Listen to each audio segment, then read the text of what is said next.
Halliburton. So my name is Nicholas Schwartz, and today we're going to be talking about evacuation plan, team positioning, fire emergency plan, first aid, medical emergency plan, and hazard and threats.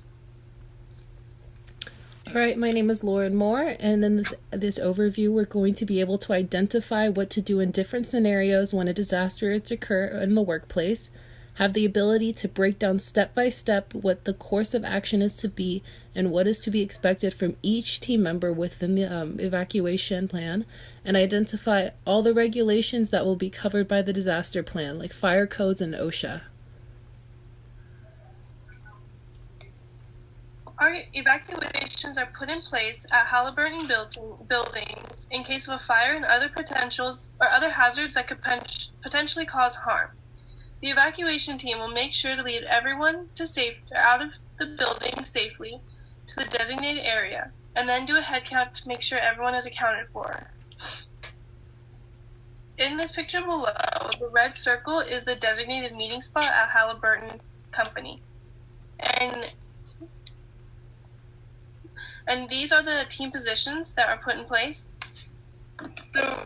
Each person is held accountable for making sure they bring their roster with everyone's names that are employed on that building for a head count. Also, elevator and stair monitors are assigned to prevent elevators from being used and directing people to emergency ways.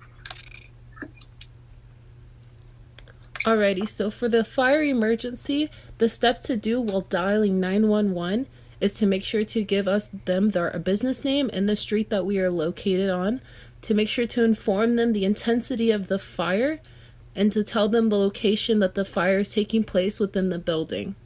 Also, what type of fire alarm system that we have installed in the building, and the location of the fire alarm within the building. Make sure we give them our number just in case there is a disconnection so that they can reach back to us.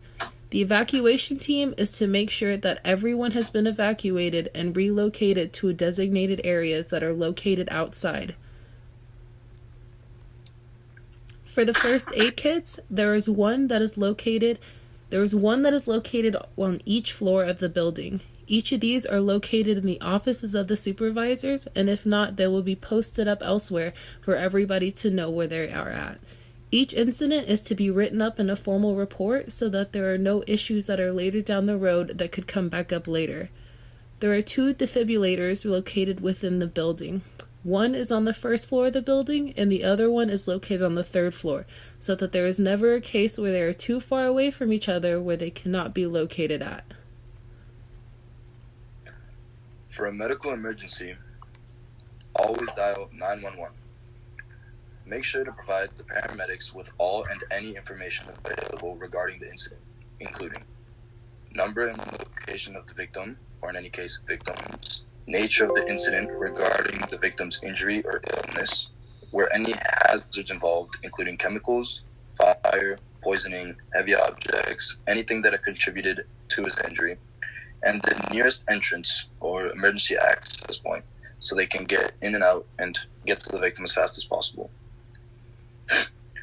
So in any medical emergency, there are numerous potential hazards and threats, and there are human-caused hazards or natural hazards.